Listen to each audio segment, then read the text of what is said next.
On the surface, the machinery of British democracy operates with perfect regularity. The courts enforce the law, the press reports freely, and universities produce world-class research. The outer casing spins flawlessly. But deep inside, the mechanism that actually translates information into action has seized up. Productivity has flatlined for the better part of 2 decades. House building chronically falls short of the numbers needed to stabilize the market. An entire generation is locked out of homeownership, watching their economic mobility stall while the broader economy loses its dynamism. Looking at this compounding friction, The Economist recently placed a pointed question on its cover: Is Britain ungovernable? That question highlights a specific structural paralysis.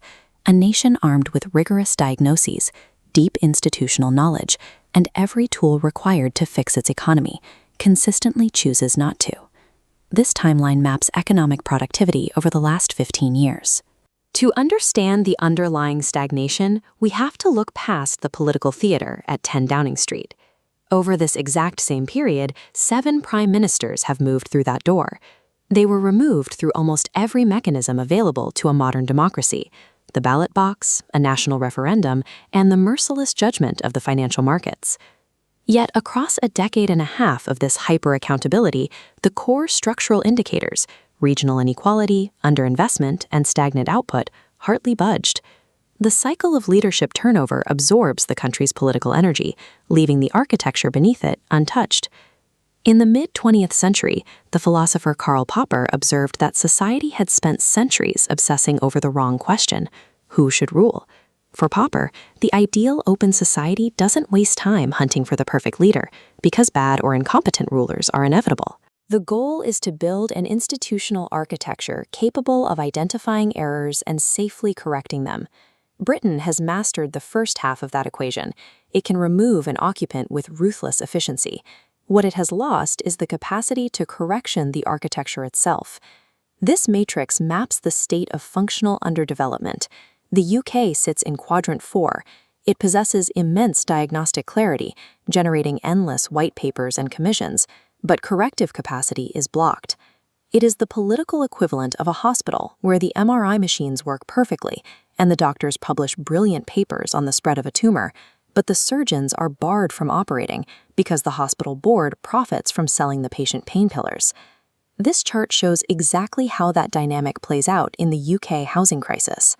The system has reorganized itself around rentier capitalism, where wealth stems from the control of scarce assets like land and property, rather than producing new goods and services. The economist Manker Olson mapped this logic decades ago. Those who reap concentrated benefits, like landowners, lenders, and local councils, will naturally organize to protect their wealth. They easily outmaneuver the diffuse, unorganized groups bearing the costs, like young adults and renters. From this angle, the rapid collapse of Liz Truss's premiership in 2022 reads as the system's concentrated interests aggressively autocorrecting an individual who threatened to destabilize the underlying rentier architecture. This flowchart illustrates a self-reinforcing loop of inaction. A problem is rigorously diagnosed, but the moment a proposed correction targets those protected interests, the reform is quickly delayed, fragmented, or quietly diluted. The systemic costs are transferred to citizens and future generations, shielding decision-makers from the consequences of their inaction. With no skin in the game, the persisting structural pattern feeds straight back into calls for yet another new diagnosis.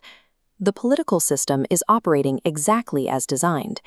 It actively protects itself by substituting endless commissions and white papers for actual structural correction. Corrigibility does not respect borders. When we look internationally, we are not comparing national wealth, infrastructure, or GDP. We are isolating a single variable, a system's capacity to correct itself. Returning to our matrix of functional underdevelopment, the UK in Quadrant 4 shares a specific logic with nations much further along the axis of decay. South Africa and Mozambique sit deeper in Quadrant 1, where structural failure is total and correction blocked. This decay is about political mechanisms, not geography.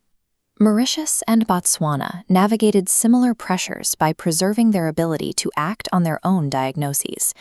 The United Kingdom exhibits the early warning signs of this structural disease, even if it remains decades away from the total institutional failure seen elsewhere. Returning to the question of Britain's governability, the reality is far more unsettling than a simple lack of vision or a mystery of macroeconomic policy. Standard political failure is like driving a broken car in the dark. You crash because you cannot see the road. Britain's tragedy is inverted. The headlights are on, the road is perfectly illuminated, and the hazard is clear, but the wheel is locked in place. The true vertigo comes from having perfect diagnostic clarity, holding your hands tightly to the wheel, and realizing the political machine will simply no longer turn. Cut to black.